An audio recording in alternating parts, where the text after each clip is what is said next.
Bonjour à tous. Comme annoncé, nous allons vous présenter deux solutions innovantes d'évacuateurs de crues. Elles ont été proposées respectivement dans les années 1990 puis dans les années 2000 par M. François Lampérière, ingénieur français internationalement reconnu dans le domaine des barrages.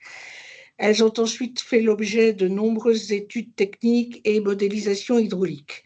Robustes et fiables, elles n'ont besoin ni d'énergie ni d'intervention humaine pour leur fonctionnement et ne nécessitent qu'une maintenance classique pour des ouvrages de génie civil de ce type. Toutes deux permettent, quelle que soit la charge, une augmentation très significative du débit d'un seuil déversant libre par rapport à un seuil classique Krieger, ce qui, dans les conditions de changement climatique actuelles, les rend très attractives, soit pour l'adaptation des ouvrages existants, soit pour la conception de nouveaux ouvrages. Je vais donc passer la parole d'abord à Frédéric Laugier, diplômé de l'École nationale des ponts et chaussées, qui est depuis plus de 25 ans dans les équipes d'ingénierie hydraulique d'EDF Hydro, avec la mission d'expert sécurité des ouvrages, qui est membre de la commission exécutive du CFBR et du comité technique Dam Safety de la CIGB. Frédéric vous présentera les piano key wares. Ensuite, Franck Delray, diplômé en génie civil et hydraulique de l'École nationale supérieure des arts et industries de Strasbourg et en économie d'Audencia. Franck a travaillé d'abord pour Artelia, puis chez EDF et a rejoint Hydroplus en 2011. Depuis plus de 30 ans, il participe à la conception d'ouvrages hydrauliques et de barrages et est également membre de la commission exécutive du CFBR. Lui vous présentera les hausses fusibles Hydroplus. À vous, Frédéric. Merci Claude et bonjour à tous. Alors, la première étape, ça va être de partager mon écran et que vous le voyez tous. Voilà, est-ce que c'est bon pour vous? Pour nous, c'est bon.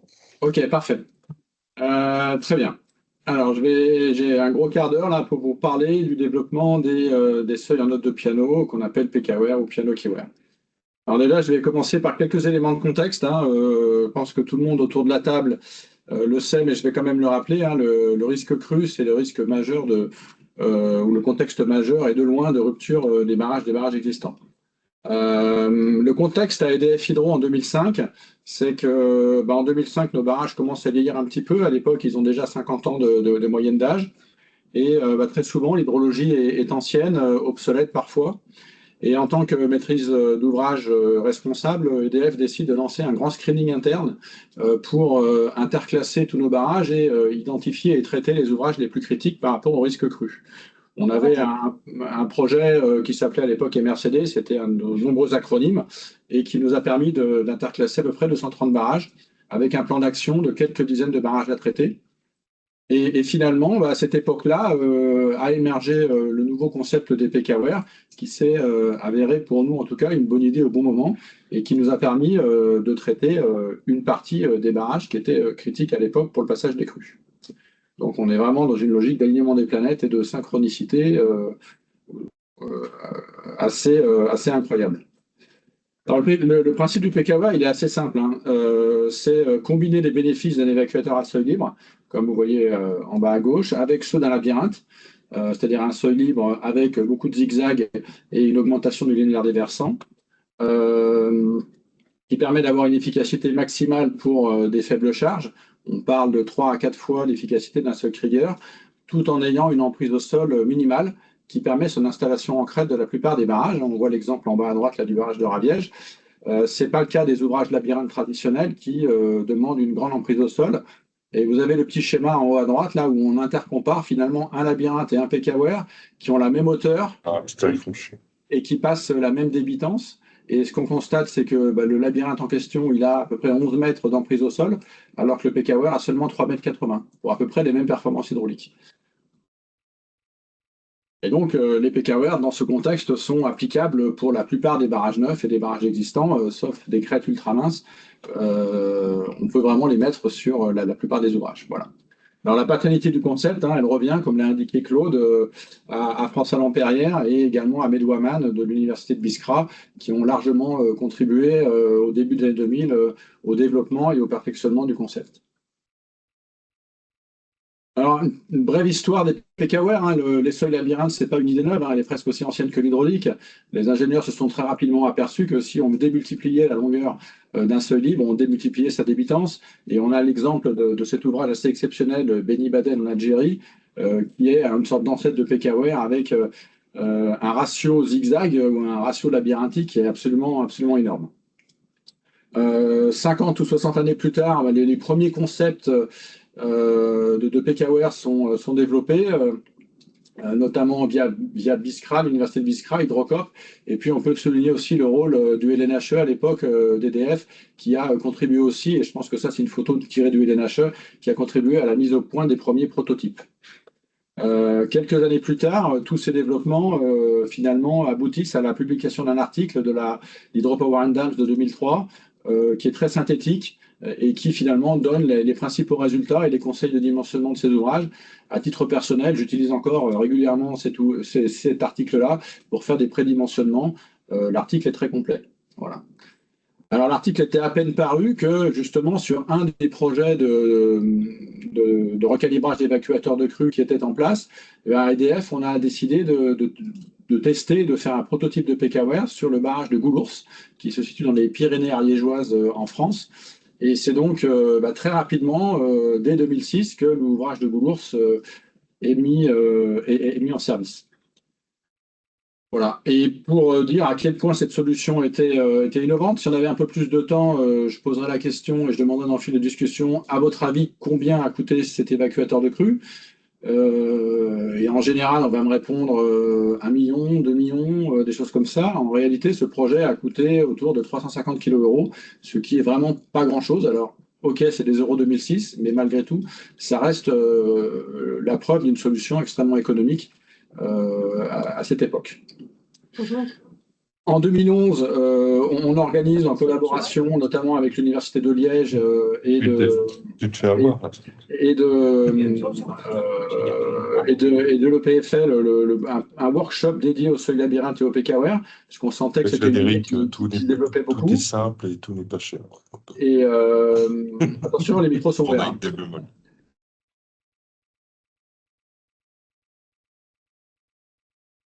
Allez-y, Frédéric. Tout le monde, du coup. C'est bon? Ouais. Ok. Frédéric, votre micro est coupé? Pardon. Oui, pardon. Ok, c'est bon, vous me... Voilà.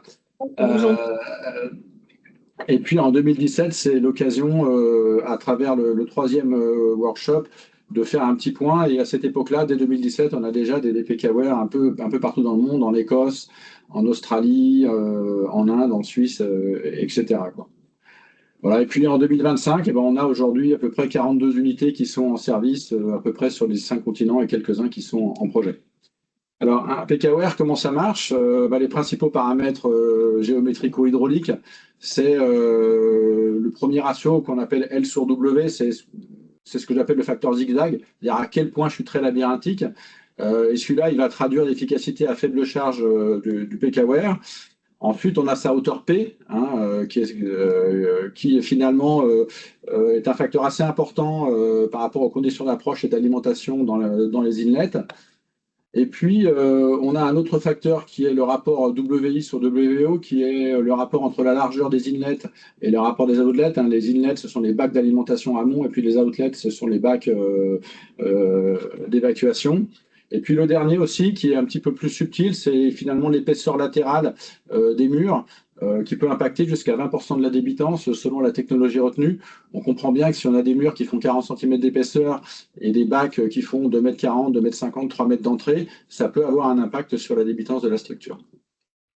Voilà, alors le dimensionnement hydraulique, aujourd'hui, c'est assez facile de le faire. Il y a pas mal d'articles et de publications qui existent dans la littérature. Et puis, on peut également faire de la modélisation numérique, hein, des logiciels type Flow 3D ou équivalent marchent très très bien. Et ça permet de dégrossir des débitances avec une bonne précision dès les phases d'avant-projet. Voilà. En termes structurels, ce qu'il faut dire, c'est qu'un PKWare, comparé à un labyrinthe traditionnel, c'est une structure qui est très hyperstatique. En fait, elle est auto-contreventée un peu dans toutes les directions et elle nécessite, on va dire, 2 à 4 fois moins de ferraillage qu'un labyrinthe droit équivalent. Alors ça se comprend assez facilement, puisque sur un labyrinthe traditionnel, la hauteur moyenne des murs, c'est P, alors que sur un PKWare, pour la même hauteur globale P, la hauteur moyenne des murs latéraux, c'est P sur 2. Donc si on considère que les moments, tout ça, c'est un peu au carré, au cube, on arrive rapidement à une densité de ferraillage qui est beaucoup plus économique. Et puis, le PKWare, il a l'avantage, c'est un peu comme un culbuto, il est un peu autostable et il nécessite peu ou pas d'ancrage, et donc peu de contraintes de fondation. Et on avait poussé le concept sur un de nos barrages, là sur Samar, jusqu'à ne pas ancrer du tout le PKWare pour éviter des interactions avec un barrage qui était soumis à de l'alcali-réaction. Et on a un PKWare qui est autostable. Alors, on a quand même rajouté un contrepoids côté amont, mais en termes de stabilité, la structure est parfaitement stable. Voilà, sur les matériaux, le matériau traditionnel, c'est d'utiliser du béton, mais on peut également, pour des petites unités, utiliser de l'acier. C'est ce qui a été fait récemment aux USA pour le PKWare de Burton Pondam ou récemment en France par la CHEM sur le PKWare de Loul.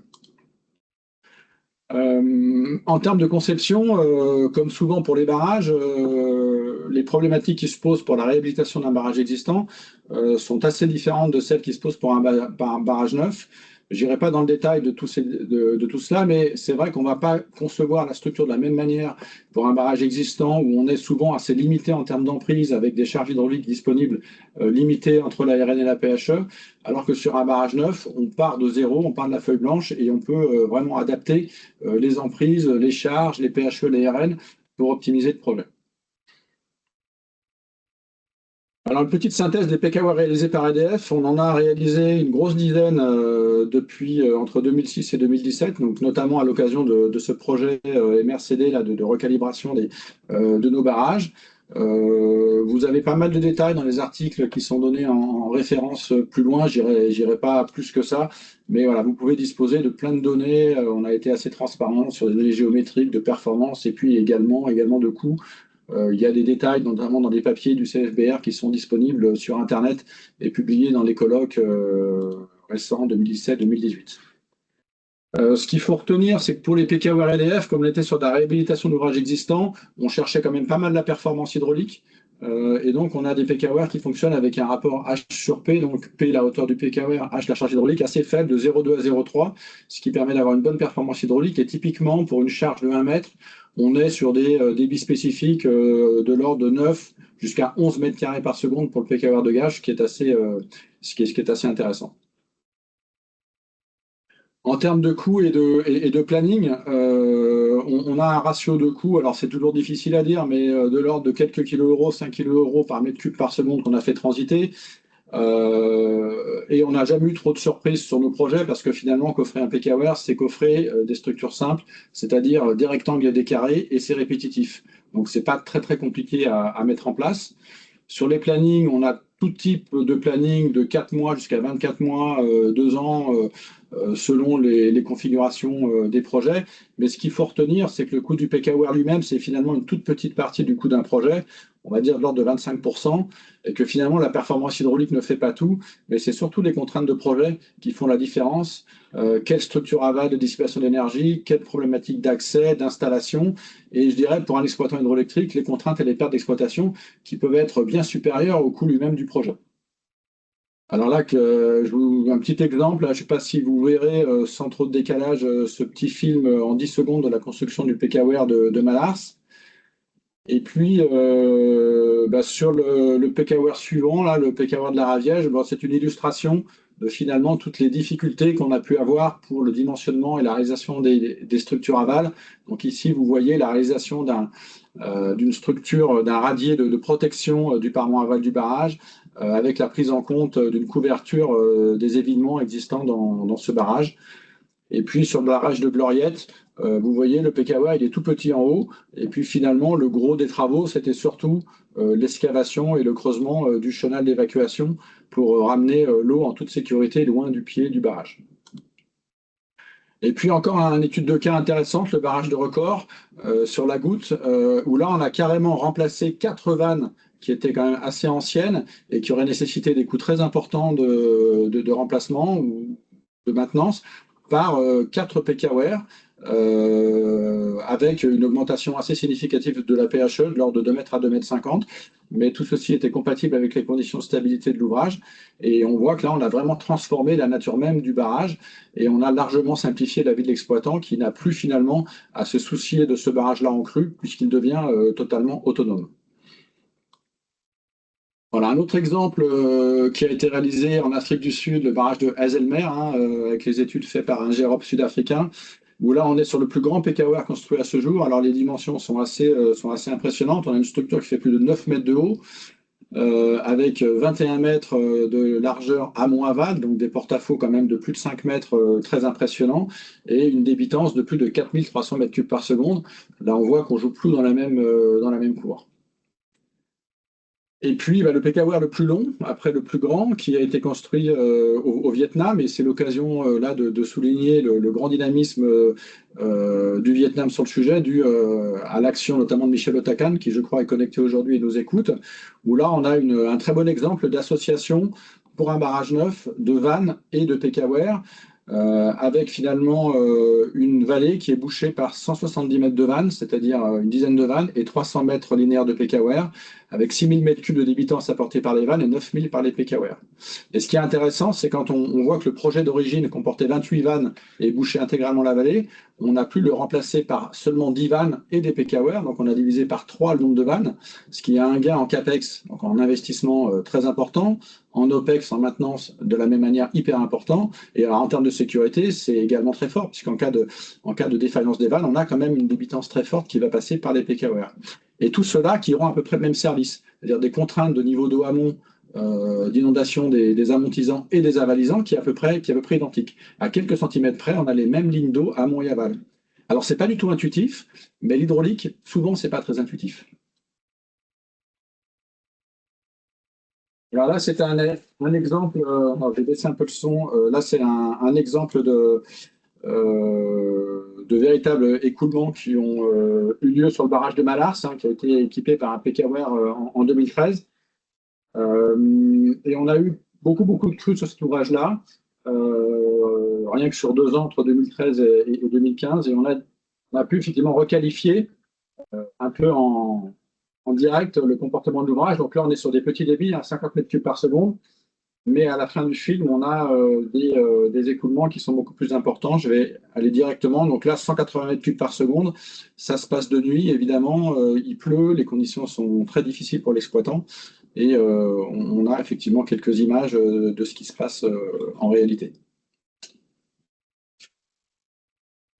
Voilà. Un petit mot du registre mondial des PKWR. On a effectivement, et là je dois vraiment remercier Sébastien Arpicot de l'Université de Liège, qui accueille un registre de tous les PKWR. Donc là, vous pouvez y aller, c'est gratuit en cliquant sur ce QR code ou en tapant cette très longue adresse URL. Et vous aurez une brève description de tous les PKWR. On a leur description géométrique, 2-3 photos, le nom de l'ingénierie, de la maîtrise d'ouvrage, si vous voulez plus d'informations.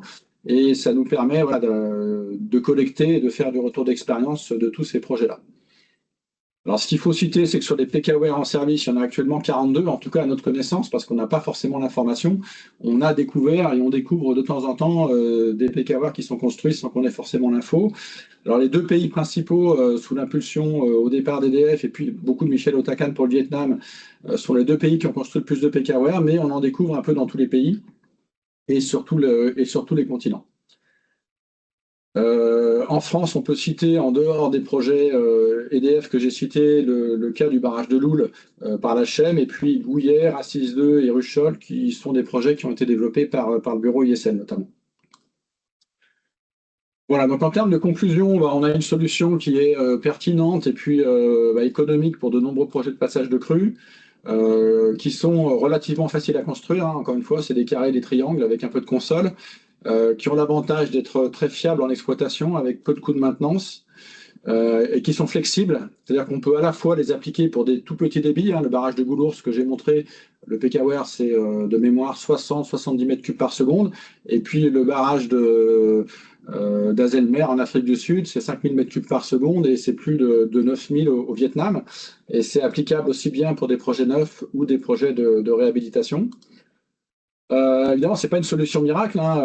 Il faut effectivement procéder à des intercomparaisons technico-économiques au stade amont des études PAPS pour vraiment optimiser et finalement voir quelle est la meilleure solution. Et puis le gros warning, c'est que voilà, le vrai coût d'un projet, c'est le projet dans son ensemble, c'est le coût des structures aval, c'est les coûts d'exploitation, c'est les contraintes d'exploit pendant les travaux. Et en particulier pour les barrages existants, ça prend une importance. Ça devient un critère à l'ordre 1 du choix de la solution. Et puis, une chose sur laquelle on reviendra, je pense, pendant le débat, c'est que finalement, la combinaison de structures vannées et puis de seuils libres, que ce soit des PKWare ou des hausses fusibles dont Franck va parler tout à l'heure, eh bien, il y a un compromis à trouver en termes de coûts, de sûreté, de passage des crues, de passage des sédiments pour les projets neufs et de réhabilitation. Et souvent, c'est pas une seule option technique qui est la bonne réponse, c'est souvent un mélange des trois. Et puis, d'autres applications, on peut se servir de ce type de structure pour des contrôles de niveau dans les canaux, des aménagements à rivière ou des augmentations de stockage. Voilà. Et puis, dernier point, c'est une solution qui est résiliente au changement climatique, hein. Comme tous les sols libres, hein, et autonomes, permet de gérer l'augmentation des gradients de crue ou des débits de pointe que le changement climatique va nous amener dans les années à venir. Et puis, juste une toute petite photo souvenir du premier PKWare de Goulours avec François Lampérière là, qui est au milieu, et puis un jeune ingénieur qui a encore des cheveux à l'époque, qui est moi ici. Et puis dernier petit clin d'œil sur un truc qu'on avait essayé de développer qui était des PKWare fractales, donc c'est des PKWare de PKWare. On avait fait quelques essais au labo de Liège et puis sur le modèle physique numérique, mais on n'a pas trouvé d'application encore à ce concept qui fonctionne que pour des charges très faibles. Voilà, quelques références de papier, il y en a des dizaines et des dizaines, hein, mais en tout cas, vous tapez sur Internet CFBR PKWare et vous aurez pas mal de papiers qui sont disponibles. Et puis voilà, des références, les actes des colloques, hein, des workshops qu'on a fait de 2011 à 2025. Et puis je vais finir là-dessus, 14h30, avec cette jolie photo du PKWare de Campoleil, toujours dans les Pyrénées. Et je redonne la parole à Claude. Merci beaucoup Frédéric. Et moi, je repasse tout de suite la parole à Franck pour les hausses fusibles. Très bien. Donc, je vais vous présenter les hausses fusibles. Une autre dénomination, c'est FuseGate, qui ont été inventées par M. Lampérière donc en 90. Donc, l'objectif des hausses, c'est de répondre à trois besoins. Le premier, plus d'eau. Le deuxième, plus de sécurité. Le troisième, plus d'énergie.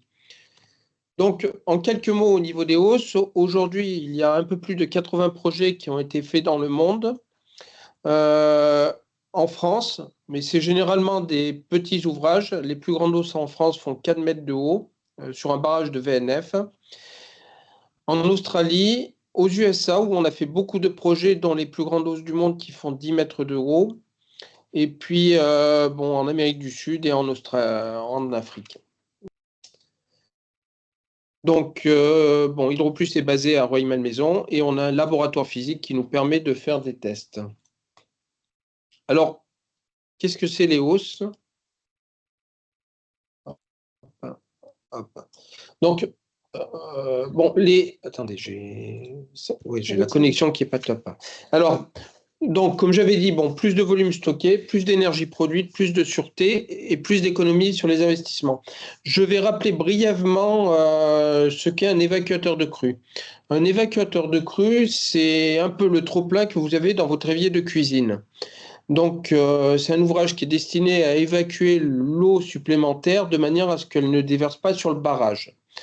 En jaune, sur ce schéma ici, c'est un évacuateur à seuil libre. En jaune, il y a la retenue normale, donc qui est le seuil de l'évacuateur. Et lorsque vous avez la crue de projet, généralement des crues de 1000 ans ou 10 000 ans ou des PMF, ça dépend le pays il y a différentes méthodes d'évaluation, ce qu'on appelle les plus hautes eaux, qui sont généralement inférieures à la crête du barrage. Alors, au niveau des types d'évacuateurs, il y a deux types d'évacuateurs principaux. Le premier, c'est l'évacuateur à seuil libre, qui est le plus efficace, mais souvent le plus cher. Et le deuxième, c'est l'évacuateur vanné, qui a le mérite de minimiser la différence entre la retenue normale et le niveau des plus hautes eaux.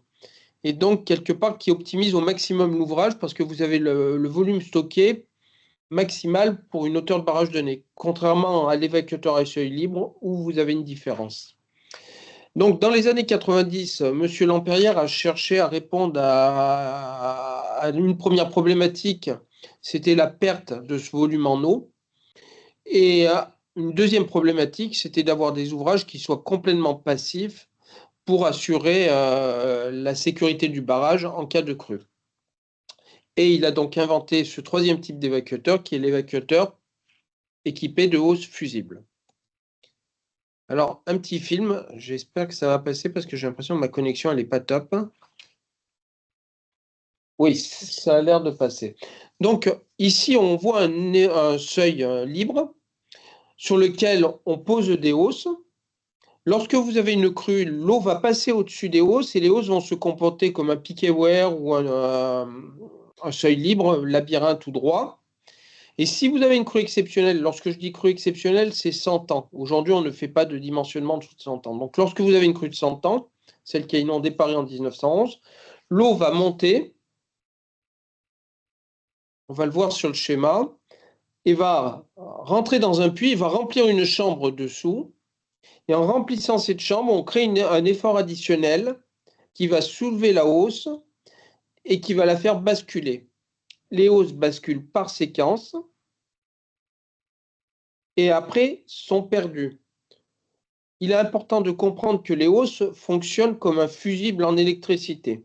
C'est-à-dire que lorsque vous avez une crue exceptionnelle, l'objectif de la hausse est de sauver votre barrage. L'image que je donne, c'est un peu si vous prenez une douche, vous préférez changer le fusible plutôt qu'être décédé. Donc, plus de volume stocké, là, c'est quelques projets qu'on a pu faire. Donc, au Malawi, on a installé des hausses qui faisaient 5 mètres de hauteur et on a eu une augmentation de volume de 123%. Donc, il est important de voir qu'en installant des hausses, on ne change pas le niveau des plus hautes eaux. Sur ce barrage, on a donc gagné 123%, ce qui veut dire que c'est un nouveau barrage, sans changer le niveau des plus hautes eaux du barrage existant et uniquement en mettant des hausses de 5 mètres. Et le coût des hausses n'était pas celui d'un nouveau barrage. Alors ça, c'est un projet qu'on a fait récemment sur l'île Maurice, où ils souhaitent diminuer leur empreinte carbone et diminuer aussi leur importation d'hydrocarbures. Donc sur l'île Maurice, où on a fait des hausses de 3,70 m qui se sont adaptées au seuil Krieger et qui ont permis de gagner 31% de stockage supplémentaire. Ce barrage joue un rôle de régulateur, c'est-à-dire il a la possibilité de se remplir très vite. Et le CEB, donc la société qui gère l'électricité à Maurice, utilise ce barrage pour ajuster pour ajuster l'électricité qu'il envoie sur le réseau. North Fork, j'en parlerai un peu plus tard. Donc c'est un barrage où il y a une mise en sécurité. Attendez, il n'est pas passé, donc ça va passer. Donc, est-ce que ça passe? Peut-être tu peux partager ton.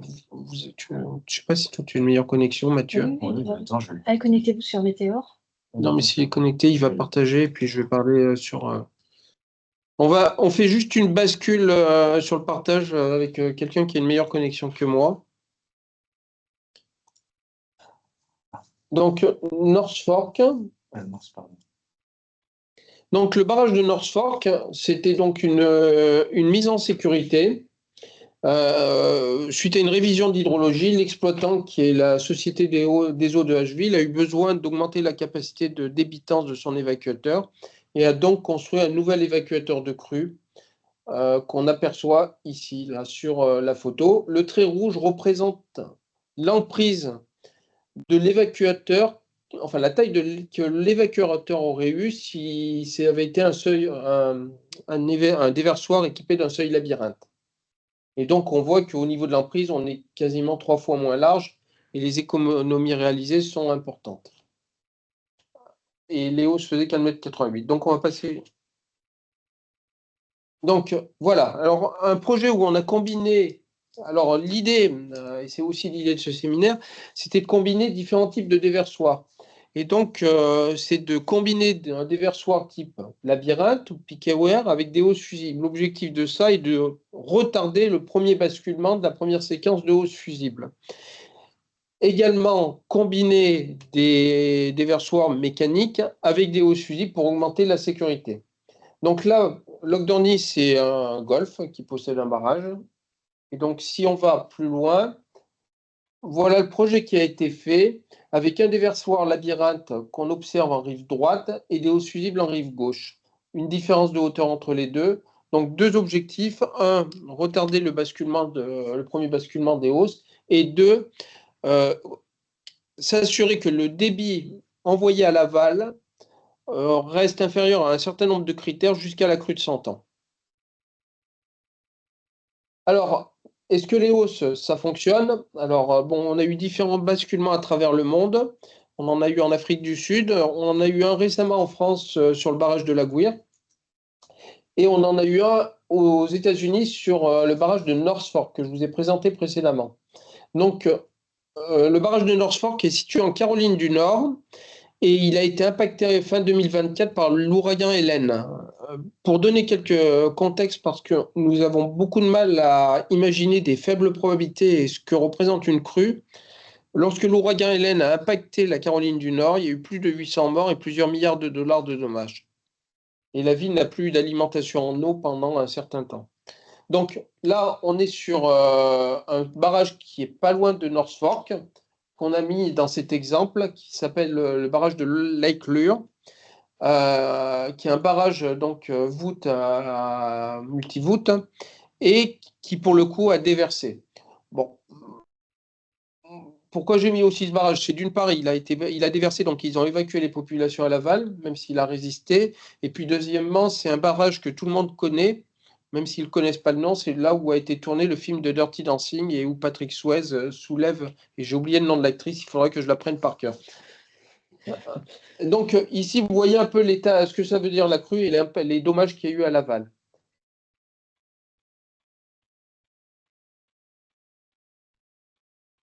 Alors, voilà le barrage de North Fork. Donc, est-ce qu'on peut revenir sur la première slide de North Fork où il y avait les séquences de basculement? Donc, en vue de dessus, là, vous voyez les séquences. Donc, ce barrage est équipé de 8 hausses et il y a 6 séquences. Donc, la première séquence, c'est le premier basculement, a lieu pour 25% de la PMF. C'est la hausse numéro 1. Ensuite, c'est la hausse 2 qui bascule 3, 4, 5, 6 ensemble et 7, 8 ensemble. Et donc, on va venir sur le film. C'est la hausse 1 qui a basculé. Et donc là, on observe, si vous voyez, il y a un affaissement de la ligne d'eau. Et on observe donc que la hausse a basculé. Ici, on voit donc le G. On est sur 25% de la PMF.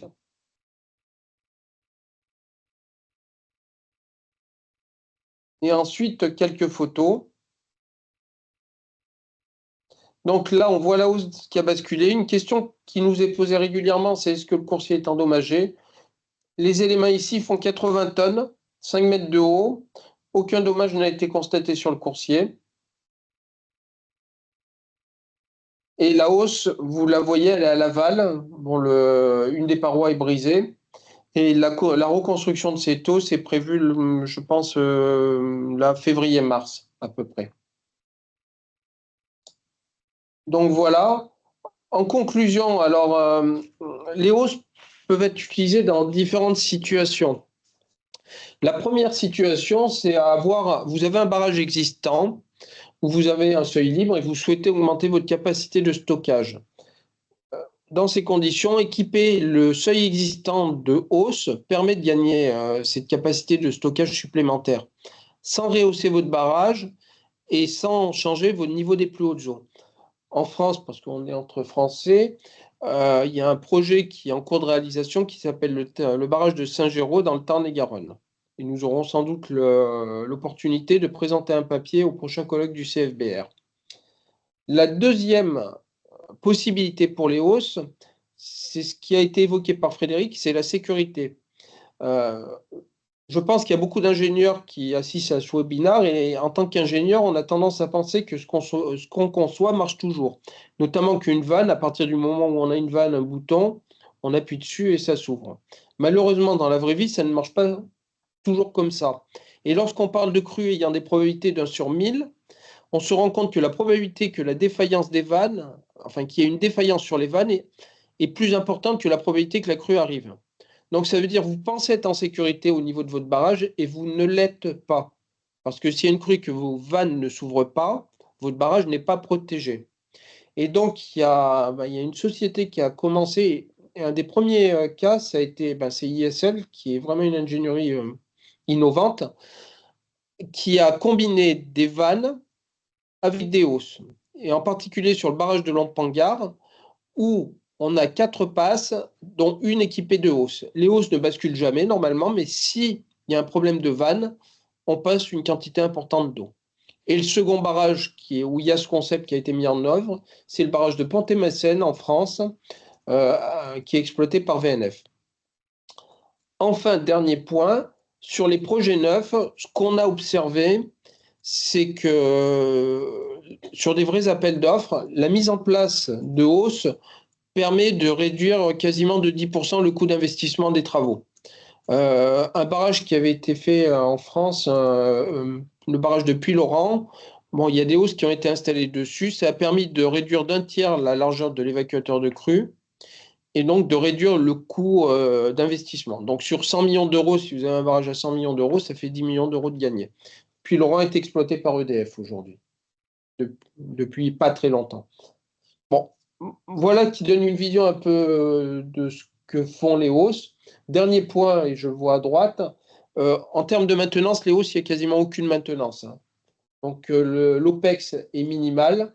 Donc en tant que maître d'ouvrage, vous gagnez à la fois sur l'investissement, le CAPEX, et sur la maintenance, sur l'OPEX. Donc vous êtes gagnant sur tous les fronts. Donc voilà, bon, je vais m'arrêter là et puis on va pouvoir échanger. Et voilà. Donc, la première question que je voulais vous poser à tous les deux, Frédéric et Franck, c'est nous avons annoncé ces solutions comme des solutions innovantes. Or, leurs concepts ont été proposés il y a plus de 30 ans pour les hausses et plus de 20 ans pour les pick-and-wear. Pourquoi peut-on parler de solutions innovantes après tant de temps? Alors, c'est une bonne question, parce que c'est vrai que ça sent un peu de réchauffer, tout ça, hein, on pourrait se dire. En réalité, les ouvrages hydrauliques, les vannes, les barrages, c'est pas des iPhones, hein, donc c'est pas obsolète au bout de 3 ans. Et on a un temps caractéristique de développement de nos projets qui est plus proche de 5 à 10 ans, dans le meilleur des cas, entre le moment où on a diagnostiqué le souci et puis l'inauguration du nouvel évacuateur. Il se passe plutôt entre 5 et 10 ans. Les parcours d'ingénierie sont assez longs. Il faut faire des études préliminaires, des APS, des APD, des reconnaissances, des études de stabilité, des études hydrauliques. Il faut planifier ça dans une logique d'exploitation avec la maîtrise d'ouvrage. Donc, c'est quand même assez long. Et on peut dire que finalement, le monde des barrages, hein, c'est un monde. L'hydraulique est une vieille dame. Et on a des ouvrages qui ont aujourd'hui plus de 70 ans en France, hein, que ce soit pour les ouvrages EDF ou les autres. Et donc, finalement, par rapport aux technologies qui sont employées sur les barrages en génie civil et en hydraulique, les hausses fusibles ou les PKWR, ça apparaît comme une vraie nouveauté par rapport à ce qui est fait traditionnellement ou ce qui a été fait sur la plupart des barrages existants. Donc la durée de vie d'une innovation, je dirais, ça se compte en décennies. Ça reste encore une idée nouvelle. Parce que c'est pas encore un truc automatique qui fait partie du panel de l'ingénieur concepteur qui développe soit un nouveau barrage ou soit qui fait sa réhabilitation d'ouvrage. Donc, ça peut sentir de réchauffer, mais ça reste aujourd'hui encore des solutions qui sont innovantes par rapport, je dirais, aux standards qu'on peut trouver à gauche ou à droite dans l'industrie. Merci, Frédéric. Donc, pour compléter ça, pour le barrage de Sans Souci que j'ai présenté, le maître d'ouvrage a commencé à lancer les études en 97 et les travaux ont démarré en 2022. Ouais, ouais, le cas du barrage de Goulours, là où on a pu, où j'avais commencé à l'époque les études préliminaires en 2003 et mise en service en 2006, c'est un peu une exception, on va dire. On a profité un peu d'un moment, là, on a pu aller assez vite. C'était un petit projet, mais c'est vrai qu'en général, ça prend un peu plus de temps que ça s'il n'y a pas une volonté très très forte de la maîtrise d'ouvrage d'avancer sur le sujet. J'ai une deuxième question, Franck. Les hausses fusibles, donc d'après l'exposé que vous avez fait, permettent d'assurer une résilience ultime aux crues extrêmes. Pourquoi ne trouve-t-on pas cette solution un peu partout dans les pays où il y a un changement énorme de l'hydrologie dû au changement climatique actuel? Bah, ça va bon, d'une part, je confirme cette résilience aux crues extrêmes et notamment, bon, je ne l'ai pas présenté là, mais on a un barrage en Afrique du Sud qui s'appelle le barrage de Shangwani, qui avait été rétrocédé à une communauté assez pauvre et une faible technicité. Et sur ce barrage, les hausses n'étaient pas du tout maintenues. Ils ont eu des grosses crues. Il y a deux hausses qui ont basculé pour la crue de 250 et 500 ans, de retour 500 ans. Telles que prévues, elles étaient installées en 97 et il n'y avait pas eu de maintenance. Alors pourquoi c'est pas implanté? Comme Frédéric vient de le dire, en fait, dans beaucoup de pays, on considère que c'est une nouveauté et on commence juste à être reconnu. Par exemple, aux États-Unis, on a fait notre premier projet avec estampillé FERC. Donc le FERC, c'est l'ASN américaine, c'est ASN et CTPBOH réunis qui a estampillé notre projet. Et ça y est, là, on est rentré dans les critères du FERC. Enfin, dernière question. Franck et Frédéric, vous avez présenté des solutions où il y avait une mixité de dispositifs sur le même site. En particulier au Vietnam, les PKWare sont pratiquement toujours associés à des vannes ou des seuils labyrinthes. Eh bien, pourquoi pas associer les hausses fusibles et les PKWare? Qu'en pensez-vous? Ah bah, j'en pense plutôt du bien, hein. Comme je disais en conclusion, et là je vais peut-être vous remettre une petite slide, mais euh, l'optimum technico-économique, sûreté, tout ce que vous voulez d'un projet, c'est vraiment le combo et l'association de ces différentes techniques. Donc si vous n'avez pas beaucoup de place sur une vallée un petit peu étroite, bah, typiquement les PKW ça va pas être très adapté et il vaudra peut-être mieux mettre 3-4 vannes et arriver à y insérer quelques hausses fusibles. Si au contraire vous avez un peu la place et que les conditions de stabilité du barrage vous le permettent, vous pouvez essayer d'insérer soit un sol libre classique Krieger, soit un PKWare. Et puis, bah, vous pouvez faire un combo des trois si vraiment vous avez la place. Et là-dessus, il y a un article qui était assez intéressant, hein, que j'ai mis en référence, qui avait été écrit par Arnaud Chapuis d'ISL il y a quelques temps, qui donne un bon exemple, hein. Il appelait ça combi gagnant des déversoirs innovatifs associés. Donc, il y avait des théories des études de crues et des études de cas, c'était assez intéressant. Après, plus globalement, alors ça j'en parlerai tout à l'heure, plus globalement, ce qui est intéressant, c'est d'objectiver le gain que ça apporte. Vous associez des vannes avec des seuils libres, que ce soit un PKW ou un hausse fusible, qu'est-ce que ça vous fait gagner en termes de sûreté? Alors déjà, en termes de CAPEX, normalement, un PKW ou un hausse fusible, c'est quand même moins cher que faire des vannes. En termes d'OPEX, il n'y a juste pas photo, il y a très peu de maintenance et il y a très peu de suggestions durant les passages de crue. Mais surtout en termes de sécurité, de sûreté, à EDF, on emploie le terme sûreté pour la sécurité des barrages, l'analyse de risque, elle permet d'objectiver le gain. En fait, vous faites une analyse de risque, et c'est ce que permettent de faire aujourd'hui les EDD. Et donc, si vous êtes capable de passer une crue décennale avec un PKWare ou une hausse fusible à la cote de danger du barrage, qui est la cote au-delà de laquelle on ne peut plus garantir sa stabilité, eh bien, tout simplement, vous multipliez le niveau de sûreté par 10 par rapport à un barrage 100% vanné, dans le cas où on a un mode commun de non-utilisation ou de blocage des vannes. C'est juste énorme. Vous passez Q10 à la cote de danger et vous faites x10, ou vous divisez par 10 l'occurrence de rupture du barrage. Ce raisonnement très très simple, aujourd'hui, très peu d'ingénieurs le font. Voilà. Et ça permet d'objectiver en disant, voilà, quand même, on gagne quand même beaucoup avec pas forcément grand-chose. Alors Q10, ça peut être beaucoup, ça dépend de l'hydrologie. Il y a certaines hydrologies sur les grands fleuves, il n'y a pas une énorme différence entre une Q10 et une Q1000, mais sur d'autres rivières, notamment en France sur les bassins versants, la Q10, c'est pas exactement la même que la Q10000. Voilà. Donc c'est quand même très intéressant d'avoir ça en tête. Et encore une fois, il n'y a pas de réponse unique, mais on est vraiment sur des adaptations au cas par cas, en fonction de l'hydrologie, des gradients, de l'isolement du site, etc., etc. Merci. Je pense que nous avons un peu dépassé les temps horaires affectés à nos 3 parties. Est-ce qu'on peut essayer de faire une revue Oui, il y a plusieurs questions qui des ont été questions qui ont posées. été posées par l'assistance? Il y a déjà des questions auxquelles des réponses ont été apportées par écrit, mais c'est bien je pense qu'on peut les reformuler pour Franck et pour que Franck et Frédéric y Ouais. répondent plus longuement. Donc, Je vais répondre à la première question sur les corps flottants, hein. C'est une question importante et qu'on nous pose souvent. Et on a tous en tête cette image de Palanionara. Donc, je savais que cette question serait posée. Donc, j'avais préparé quelques slides. Donc, évidemment, évidemment, les seuils libres, en fait, ce qu'on s'est aperçu, c'est que globalement, à des faibles charges, les corps flottants vont être bloqués au niveau des becs amont, mais que finalement, la structure des PKWR agit un peu agit un peu comme un rack amont et permet une bonne circulation des écoulements par le fond, qui limite la perte de débitance, qui est estimée entre 10 et 20% selon le type de corps flottant. Et puis après, quand le niveau d'eau va augmenter sur le barrage, là, naturellement, les corps flottants vont être évacués comme devant n'importe quel seuil libre.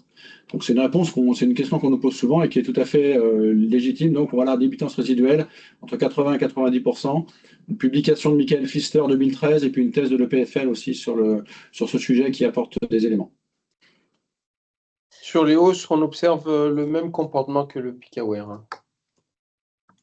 Et donc, on a une deuxième question pour vous deux. Comment vous voyez l'adaptation de ce type d'ouvrage pour des déversoirs parallèles à l'écoulement, donc des protections de rivières ou de canal d'amener pour une usine? Vas-y Franck. En fait, ça se traite comme un déversoir latéral. Alors, l'approche hydraulique, il y a plus d'analyse à faire parce qu'on a différents gradients de vitesse le long du déversoir latéral. Et il faut examiner comment ça fonctionne d'un point de vue hydraulique. Mais le barrage de Saint-Géraud que je citais est un seuil latéral. Le premier projet qui a été fait pour les Hausses, qui était le barrage de Lussa, c'était un seuil latéral également. Et les PKWR, c'est pareil, parce au Kenya, il y a un projet de PKWR qui n'est pas encore construit où c'est un seuil latéral. Mais ils ont aussi beaucoup d'ouvrages de ce type au Vietnam, n'est-ce pas, Frédéric? Oui, alors au Vietnam également, mais moi je citerai juste le cas du barrage de Gage, qui a fait l'objet aussi de publications au CFBR, où on est vraiment dans le cas d'un seuil. Alors, l'alimentation n'est pas complètement latérale, mais par contre, l'évacuation, elle se fait dans un chenal. Et donc voilà, s'il n'y a rien de différent par rapport à un seuil latéral classique, il faut faire attention aux limites d'endoiement aval, s'assurer de l'alimentation latérale par l'amont. Et aujourd'hui, on a des modèles numériques qui nous permettent de modéliser ça assez simplement. Très bien. On a une autre question sur le piano Kiware. Quelles sont les limites d'efficacité donc, du piano Kiware? À partir de quelle charge on devient moins efficace? À quel point ça impacte la débitance? Ouais, alors ça, c'est une question qu'on nous pose souvent également. Alors, j'ai pas repris les courbes globales, mais en fait, on a une efficacité qui est très importante autour d'un rapport H sur P. Donc, H, c'est la charge hydraulique et P, c'est la hauteur. Pour du 0,25, 0,3, on est à peu près sur, je dirais, 3,5 à 4 fois un seuil Krieger. Donc, c'est très significatif. Et puis, au fur et à mesure que la charge monte, ça baisse. Mais même pour un rapport H sur P de 1, donc imaginons une charge de 4 mètres sur un PKWR qui fait 4 mètres, ce qui est déjà juste énorme, on reste encore très significativement supérieur à un seuil Krieger de l'ordre de 1,7 à 2 fois mieux qu'un seuil Krieger. Voilà. Très bien. Et donc, cette fois, on a une question un peu plus spécifique au FuseGate. On nous demande si les FuseGate sont un dispositif breveté et dans le cadre d'une commande publique, s'il n'y a qu'une seule entreprise qui peut répondre. Alors, bon, c'est vrai qu'en France, on n'aime pas les brevets. Je vais répondre simplement. Aujourd'hui, le brevet de base est tombé dans le domaine public. Après, on a des brevets sur d'autres solutions, notamment les puits protégés. Mais la commande publique étant ce qu'elle est, ils font l'appel d'offres sur le brevet de base. Puis s'il y a quelqu'un qui a les références, et parce qu'on touche la sécurité du barrage, il y a quand même beaucoup de détails dans les calculs et beaucoup de savoir-faire. Et donc c'est pas aussi simple à dimensionner que ça. Bon, s'il y a quelqu'un qui veut se lancer, à la limite, il se lance et il prend la responsabilité sur les hausses. Maintenant, ils font souvent donc solution de base, les hausses avec les puits, et ils ouvrent aux variantes pour qu'on puisse proposer des solutions qui sont quand même plus sûres, notamment vis-à-vis des embâcles où on n'a pas les puits sur les hausses. Et on a une autre question au sujet des hausses fusibles, donc à propos de la PHE. Donc on conserve la PHE lors de l'installation de hausses fusibles, c'est un premier critère. Maintenant, la réhabilitation d'un ouvrage existant implique aussi une gestion des gradients de débit au moment des basculements. Est-ce que Hydroplus fait ce genre d'études sur le sujet? Oui, enfin chaque proposition, chaque pays est différent sur l'évolution du gradient, et donc c'est des données d'entrée qu'on prend en compte. Oui, par exemple, nous, pour EDF, quand on a des projets de hausse fusible qu'on étudie, en général, on essaie de fixer un premier basculement au-delà de la Q50 ou de la Q100. Ce qui fait que le gradient d'augmentation des crues va être limité à quelques pourcents de ce qu'on a déjà dans la rivière naturelle. Mais c'est au cas par cas en fonction des enjeux aval aussi et de la dangerosité de la rivière en aval. Et nous, en tant qu'Hydroplus, on se refuse de faire des basculements avant la crue de 100 ans, sauf avec des maîtres d'ouvrage très expérimentés et qui comprennent ce que veut dire un basculement. C'est-à-dire des sociétés comme EDF, où on a une société en Grèce d'électricité qui a accepté les basculements de 10 ans, mais qui retrouve sa rentabilité là-dedans. Et donc, votre réponse est parfaite pour aborder la question suivante, qui est toujours sur les fuse gates. On parlait de ne pas mettre les basculements trop tôt pour éviter d'avoir un gradient trop saccadé de débit et de créer des vagues. Mais dans le cas inverse, est-ce qu'on a un REX mondial sur les cas de non-basculement ou de basculement intempestif des fuse gates? Donc aujourd'hui, l'avantage qu'il y a des hausses, c'est qu'elle bascule, c'est le moment où on nous appelle. On ne nous appelle pas quand il n'y a rien qui se passe, ce qui est un peu triste. Et donc aujourd'hui, les basculements qui ont eu ont été analysés dans la majorité des cas, et il n'y a eu aucun basculement intempestif, et il n'y a eu aucun basculement qui s'est déclenché de manière accidentelle. Et en fait, les fuse gates, du fait de leur simplicité de design, sont un système extrêmement robuste. Et en France, quelque part, elles ont sauvé le barrage. Enfin, je le recite parce que ce barrage s'est pris une crue de 10 000 ans hein, sur son petit bassin versant. Donc, un déversoir tulipe équipé de hausses fusibles, les hausses ont sauvé le barrage. Et donc, on a une fiabilité quand même assez forte. Aujourd'hui, on considère qu'on a une fiabilité équivalente quasiment à un seuil passif. Et la question suivante porte sur l'impact de la sédimentation des embâcles sur le fonctionnement des hausses fusibles. Est-ce que ça peut gêner leur basculement ou les faire perdre en fiabilité? Non, ça peut avoir Enfin, là, on rentre dans le détail du calcul. Si vraiment la hausse est remplie de sédiments, que ça fait un poids supplémentaire, ça peut avoir un impact, ça peut retarder potentiellement de quelques centimètres son basculement. C'est un centimètre d'élévation du plan d'eau. Au niveau des embâcles, bon, ça fonctionne, comme je l'ai dit, sur un peu comme le piquet-wear. C'est pour ça on privilégie ce qu'on appelle des puits protégés où les puits ne sont pas sur les hausses et le niveau de basculement est indépendant en fait des embâcles. On a une autre question qui, je pense, porte sur les fuse gates, la question n'est pas très développée, mais je pense voir de quoi elle parle. On parlait tout à l'heure des faibles périodes de retour de basculement des fuse gates. Est-ce que, Franck, tu peux développer sur la solution de la folding fuse gates?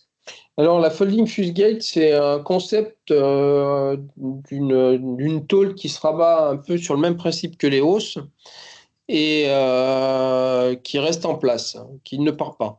Donc aujourd'hui, on est assez convaincu que ça marche. Et si parmi vous, il y a un maître d'ouvrage qui est tenté par un pilote, la SHF a mes coordonnées, je serais heureux d'en discuter avec lui.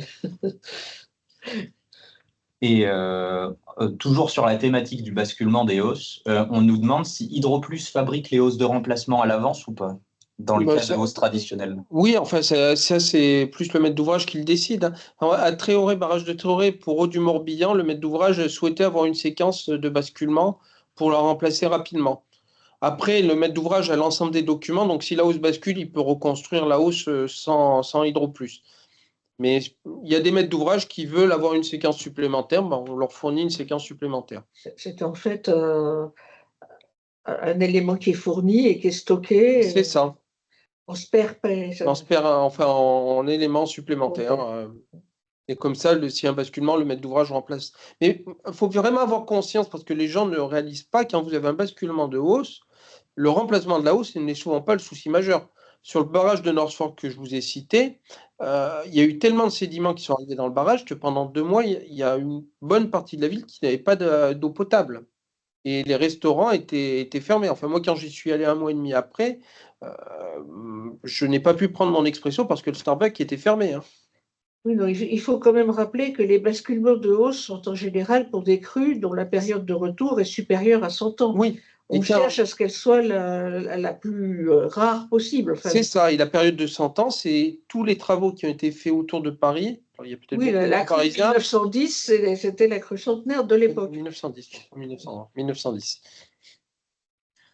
Ben, on n'a pas d'autres questions. Je ne sais pas si, notre public a encore d'autres questions à nous faire parvenir dans la conversation pour nos 2 intervenants. Il y a une dernière question là dans le fil de discussion. Est-ce qu'il y a des risques pour la structure du barrage? Je pense que Franck, ça s'adresse à toi. Bon, normalement, c'est le pot de terre contre le pot de fer, hein. Une petite hausse fusible face à un barrage, elle pèse pas lourd, mais je te laisse compléter. Enfin, je rejoins ce que dit Frédéric. Après, enfin, on a la chance, lorsqu'on travaille dans le domaine des barrages, de ne pas avoir de cas général. Et chacun est un cas particulier, donc il n'y a pas de réponse simple. Non, dans 90% des cas. Après, on a eu des projets où ça aurait été intéressant de faire l'étude, mais le CTPBOH s'est montré un peu frileux, où il y avait un beau coursier qui était posé sur un barrage en Rabelais avec des débits spécifiques très forts. Et c'est vrai que la question de l'impact de la hausse, ça méritait d'être regardé parce qu'on était sur le corps du barrage. Donc, comme toujours avec les barrages, chaque cas est un cas spécifique et malheureusement, les études sont, comme l'a expliqué Frédéric, complexes et longues avant de pouvoir mettre en œuvre une solution. Et c'est ce qui fait la beauté de ce métier. Exactement, et c'est ce qui fait que nous l'aimons tous. Merci beaucoup encore et au revoir à tous. Au revoir, à bientôt. Au revoir. Au revoir. Merci. Au revoir, merci. Merci, au revoir.